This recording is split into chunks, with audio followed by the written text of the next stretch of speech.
It's been a while since I've been able to do these. Been messing with some interesting stuff.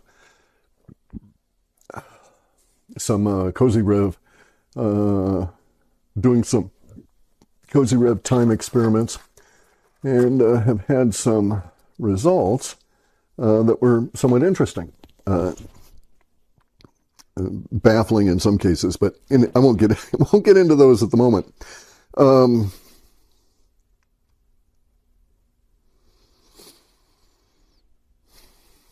How to get into this? Okay, so algiz is the Germanic name for the old Z rune that you see in runic scripts, right? And it's also known as, you'll also see it as the pitchfork rune, from which, in an inverted way, we ultimately derive the asterisk, right? Because this plus its invert combine for us to form the asterisk. Equals. Anyway, it's just progression over time. Anyway, this is algiz, all right? Also known in Old English, which is more Teutonic than Old German. So in Old German, it's algiz. And it's, in Old English, it's EOLH or I, X or Z. So you can have these two letters substitute. So it could be EOLIZ, EOLIX, EOLHZ, or EOLHX. And this is the Z is the Russian as well as Germanic symbol for protection, for defense. It's also the esoteric symbol for the soul. And we're going to go into that in a minute. So the other day on the Veterans Today article about the Khazarian Mafia and, on their site, the guy at the end was written in there that he wondered what the Z on the Russian tanks and on the Russian troops and stuff was all about, right? There's a couple of reasons that it's there.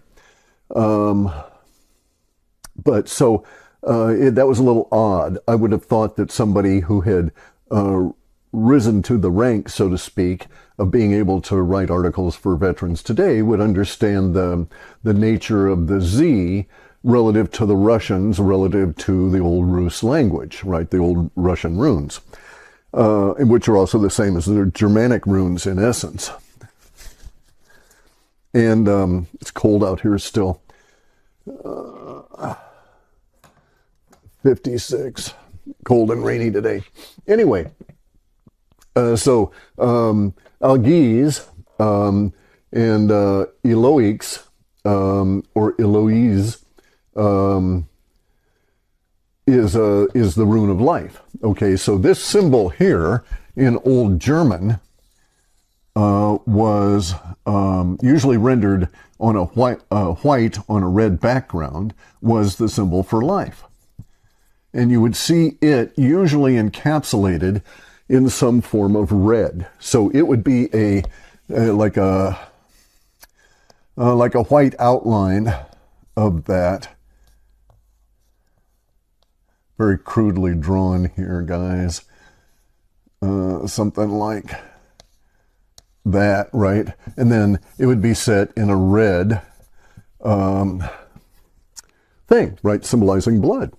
And so there's all these symbols and shit going on all the time. So that's why I think that the guy in the Veterans Today article knows all of this. He just pretended not to know it in the article so that you would go and investigate it, right? But I didn't really want to get into this so much as the symbol itself and its connection to the soul. So we live in an electric universe. And algiz is a German word that has a Old English, which is much more Teutonic than Old German, Old English derivations or source. We don't know which came first. But the Old English version here as this, as EOLIZ, means spark. And we would think of that as like a naturally occurring spark. Okay, so this derivation of the Z means spark, actual electrical spark, and there were frequent references in way old languages to things that we see in our world are basically denied. So in language itself, as well as in books like the Codex Orlinda, you see references to things like copper mining, right? And copper mining in North America. Not North America named in the Codex Orlinda, but throughout a lot of these other books, they do indeed name the books. Oh, damn it, I was going to bring that magazine, Ancient American. It's a great magazine, has all different kinds of stuff in it, and you learn all sorts of things. It brings together archaeology, geology, history, all different sorts of things. Very interesting magazine. They had an article that had discussion of what's called Proto-Hebrew in Europe, but over here in the Americas, it's called First Tongue. And it has this symbol, and it has this symbol encapsulated in a circle. That was why I was going to bring it out, but it's an interesting, cool magazine anyway. But I forgot it. I had to go get coffee anyway. All right, so algiz is the most common description of this. Algiz is most commonly associated with the rune as the rune of life. Now, in the rune of life, in the Germanic, that goes to defense, protection, all of those kinds of derivations for it. It goes to divine, so Al, which we know comes from El, who were the space aliens that had landed way the fuck back when. And we see that here. But these are like way pre interaction with the Judean peoples. Okay, so this is the El that when they landed originally, way the fuck back when, in India, Kashmir, China, that area there. All right, so that's the reference we're getting from that. But nonetheless, the language is very telling. All right, so in this language, in Old English, this derivation not only points to that rune as a phoneme, algiz, for that rune, but also means spark. Now, this is interesting because we find a non-native word, however it's pronounced, in Hindu languages, in Sanskrit-derived, Sanskritam-derived languages that include, whose native speakers include splinter groups like the Jain. Okay, so Jain is like Jain are like the Jews in the sense that if you say Jain to a Hindu, it means a religion, but it also means a people. Okay, in some cases it even means sort of a tribal kind of a thing, right? Anyway, though, so the Jain are a group usually found in the more northern part of India, but they're all over the place. Maybe there's 30 or 40 million of them. So there's a lot of Jain in total, but given 1 billion Hindus, it's a smaller chunk of the population. They have the concept, the Jain have this weird concept, or not weird, but they have a concept that some of the Jain take to an extreme because there's nothing in the religion to stop them from going that far. But the Jain are basically, and any Jain listening to me, forgive me if I mischaracterize this, but the Jain have a non-corporeal being version of God, right? So they don't have a God that has a body and a name in that sense. And the Jain are life reverential and will take that to the extreme of wearing masks. So the first time I ever saw an adult human wearing a mask outside of a hospital situation, because my mother had been involved as a nurse all of my life as a kid growing up, I would sometimes get to see doctors in masks, that sort of thing, right? So I was somewhat exposed to it. But the first time I'd ever gotten to see a non-doctor wearing a mask was running into some Jain people that were traveling through Germany at one point, and they were on the train with us. And, it's like, were they sick? I kind of like, well, what's wrong with these people, right? There's a group of maybe 15 or 20 of them. And, my dad had to explain to me, no, they don't have typhoid. It's not the plague, kid. Don't worry about it. And explain to me what they were doing. And basically the masks are to try and save life so that the Jain don't breathe in bacteria and cause the death of the bacteria in their own bodies. So that's why I mean taking it to an extreme. So they're that extreme about things. In terms of the focus of the philosophical aspects of it, in denial of the material reality in which we live. In any way, in any event, so the Jain have this idea, and it's not limited to the Jain. The Hindus buy into this idea. They don't have the same language for it. You'll find it all over the place in dozens of different conceptualizations of universe, right?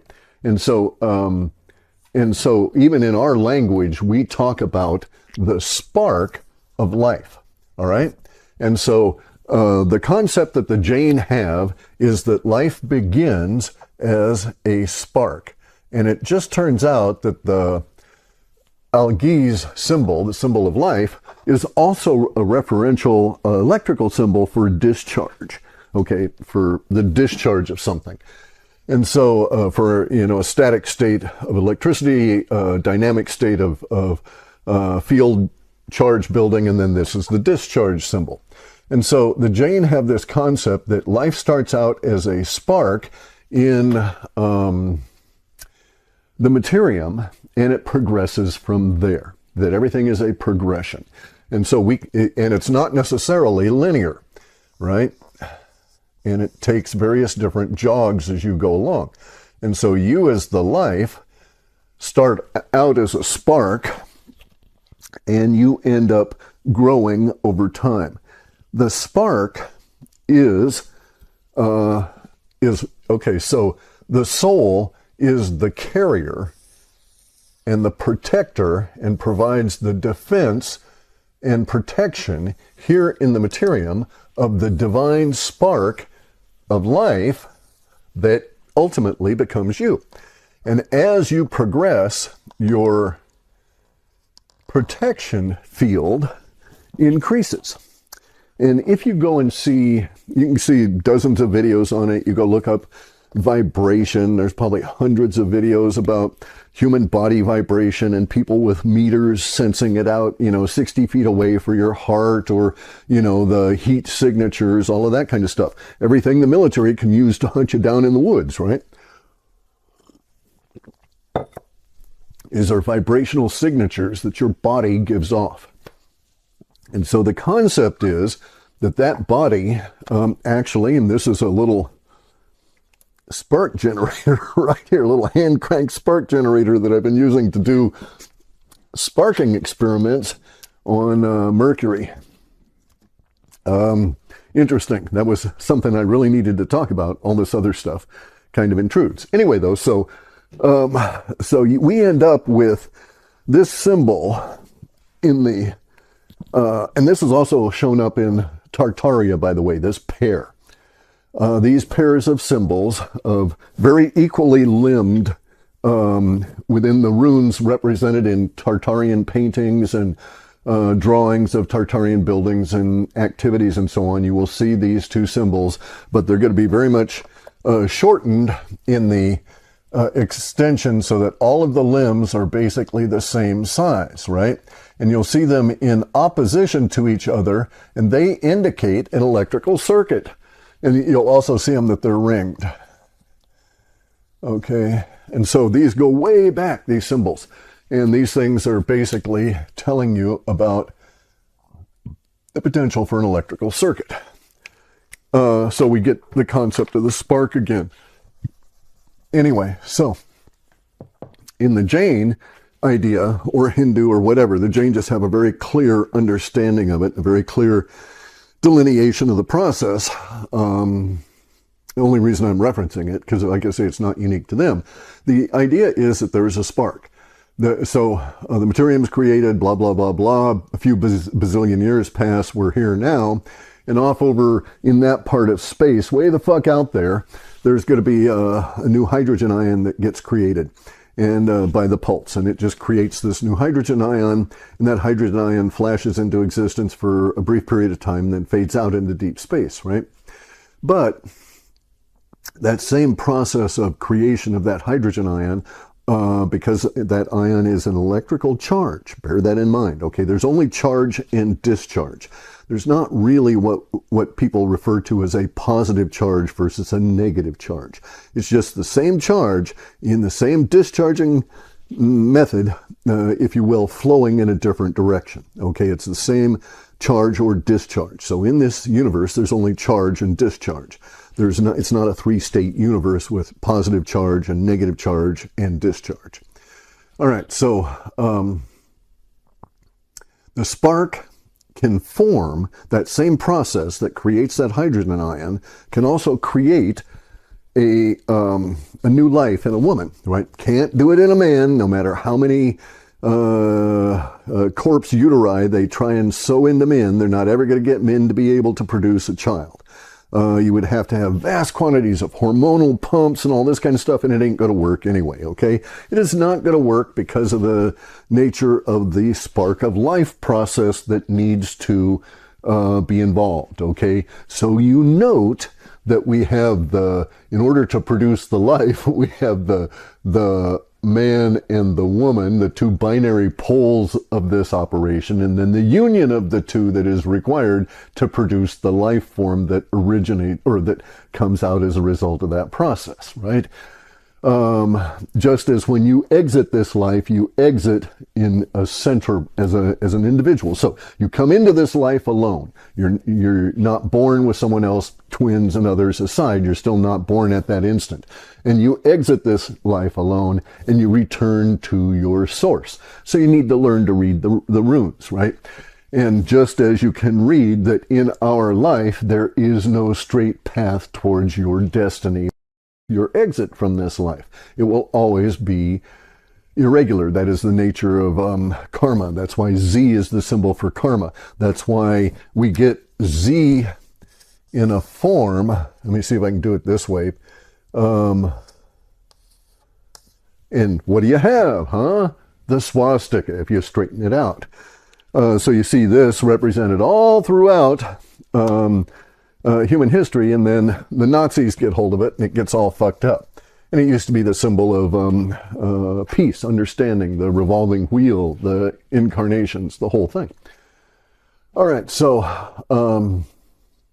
the spark of life happens, can happen. I'm not talking about spontaneous generation, but I'm talking about the spark of life occurring within a biosphere, and from there we get the progression of that spark of life, ultimately leading to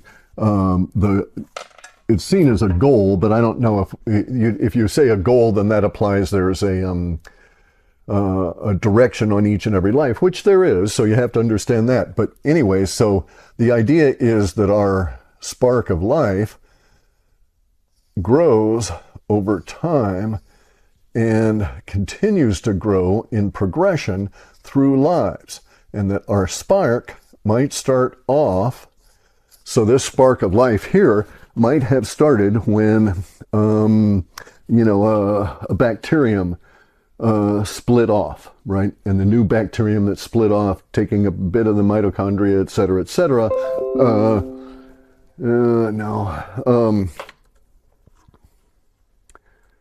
It's newly created and it starts evolving and it heads up, and eventually maybe this is a stage at which it's a mosquito or something, right? An insect.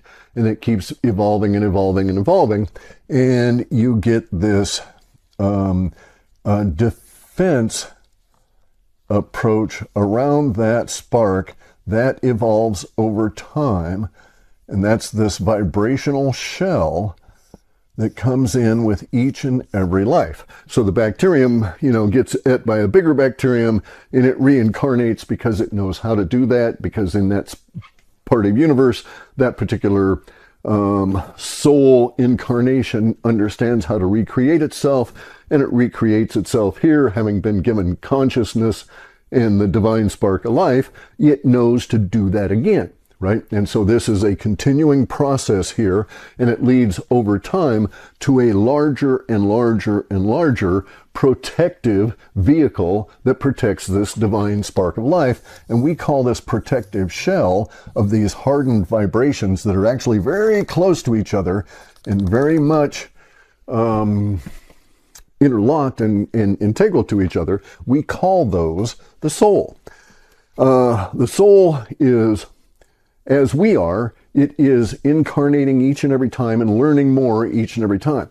But unlike us, it is not self-aware.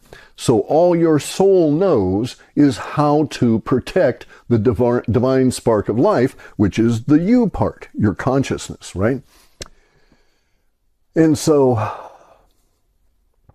the soul is not, so it's intelligent and it knows shit, but it doesn't think, and it's not self-aware. It has no concept of itself. You, on the other hand, have a concept of yourself as well as the soul itself.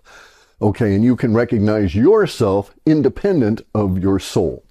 Most people don't have an idea as to what they know the soul exists, they hear all these people talking about it, they don't have a clue as to what the fuck it is and what it does and what its purpose is, right? If you really want to find out, go and read Thinking in Destiny. It goes into it in great detail. Fundamentally, though, it is, over time, the aggregation of life experience from life to life to life to life that is encapsulated and carried forward into each life as the divine drop of intuition. Okay? And it's carried in with the spark of life, and its whole role is the defensive shield of that spark of life in that incarnation, and carrying it into the next incarnation. And in between each incarnation, it gets rendered down into the divine drop of intuition. Everything it learned in this life is going to be rendered down and taken into my next life, okay? It'll be rendered down into this divine drop of intuition that includes within it all of the divine drops of intuition that I've had from all my previous lives. Now, here's the thing. To get up to the point that you're human, and this will vary with particular philosophical approaches, but the pathway, the Z vibration. Okay, so this is where it gets a bit tricky. People think of, or philosophers here think of the Z as a vibrating path, as the pulse itself, right? And its path through universe that creates you. And so they think of it as a particular vibration. In every time the pulse recreates 22 trillion times a second, a particular sub-vibration of that recreates you in this shell right here. So you are unique, you're special, you're protected, blah, blah, blah, blah, blah. Yeah, it's the same for all of us. Don't get a big ego about it, right? So a specific vibration comes to recreate you on here. Here's the thing. It has learned, universe, all of the materium, the divine, has learned to do this because it's recreated you at least 85 million times for you to make it to human. And that's just a barely functioning human, right? There's still a lot more to go. To get to like, George Carlin style, dude, you got to really do human well. Okay, so you got to keep coming back to human over and over and over again. So who knows how many times? There is a saying that at the point that you recognize, at the point that this idea dawns on you, that you've lived millions of lives in order that your soul may recreate you and trick you into thinking that this life is new and unique to you, because that's part of its job. Not really tricking you, but to provide the support. But anyway, at that point that you realize that this is factual, the rest of your lives that you will have ahead of you to live through have the same number as the number of times it will take to drag a gossamer handkerchief across the Himalayas and wear them down. So however many times you got to drag that gossamer handkerchief across the Himalayas to wear them down to flat, that's how many more lives you have ahead of you as a human. Now that you're aware that this is the case, right? That it's taken you that many to get here. So you've got hundreds of millions ahead of you. Anyway, so this is why the Russians have the Z symbol on things, right? These are actually special units in another way as well, because the Z in the esoteric science, Z to cozy rib. So Z are their scalar units too, guys. It's not scalar, it's just understanding magnetism and vibration at a level that our guys don't. But anyway, that's what that is. It's also, like I say, a reference to the soul. And so that's where we are with this business. That's about long enough, I think. Anyway, so that's Algiz. And that's showing where the thing comes from. So, by the way, you'll see this symbol is now being tainted by the Khazarians any way they can. They're trying to align it with white nationalism, the same way they did with the Z from the Nazi symbol. So they're trying to go back and try and taint the rune. They're also going to start trying to promote, so you'll start seeing it in the peace symbol and various different forms of the upside down broken cross. Just letting you know these things here. Other words for this symbol, by the way, are going to be elk, as in elk horns and pitchfork. And the Khazarians don't like pitchforks much. They've had bad experience with those. But also eagle. Okay, so Algiz is also the symbol, the rune symbol for eagles. I think that's about it. Now the Z has all kinds of stuff going back even into Tartaria. Okay, so we're done with our little vibrational understanding of the soul and how it's your protection from life to life to life. It is the protector of the spark of life. It is the Z. It is the Algiz that guards you, right, and protects you as you go forward. Curiously, we see that in paintings from Tartaria, we have the Z reference, and in the Russian literature talking about Tartaria, they keep talking about the poles of life, as in electrical poles. And then they also have, in Tartaria, they had all kinds of games that were involving electricity. And so in one of these, which strikes me as very dangerous if you did it wrong, they had an electrified mat, grid, and they would have a central pole with a big ring. All this shit is electrified. And so this would have an electrical field all around it like that, coming down like that. And they had poles out here that electrified this whole area, and the human would stand in here, and they would have these little like badminton kind of things, and they would attempt to hit metallic pucks or birds through this electrified deal here. Probably it would spark up. I don't know what the other goals of it were. And so, but the whole thing is electrified. And these guys are also dragging along an electrical connection into this overall grid. So the Tartarians were really into electricity, right? One of the things the Tartarians did was, you'll see this symbol as 4 dots and 2 bars, okay, on a lot of paintings and so on. And the 2 bars are across it this way usually, and they may be separated from the 4 dots ever so slightly. They may actually be touching so that it would look more like that kind of a thing as opposed to the separation. Nonetheless, they're both referencing the same thing. What this is that if you were to have this, imagine that these 4 poles are copper, and that you have here a copper bar across there through from here, and from here you get this electrification. You get the Z component of that within the electrical field. And so it was one of their electrical symbols. And so you'll see this 4 dots and 2 bars, meaning an electrical attenuator, because these bars could be moved relative to the poles. And so sometimes you'll see that the bars extend out a very far distance from the poles, and it's another sign of the electrical attenuator, because you could move these bars and change the electrical frequency. Anyway, just as an aside. So I got to get back to my bread. I'm making baguettes today and do other stuff, but I hadn't done a video in a long time. By the way, check out Pure Sleep if you need to at purebulk.com. I'll put the link in the description. If you're having problems with sleeping, it has no melatonin, which is a big deal, because melatonin over time really screws with your hormones, your hormone balance. Anyway, guys, take care. Guard your soul, guard your algaes here. Like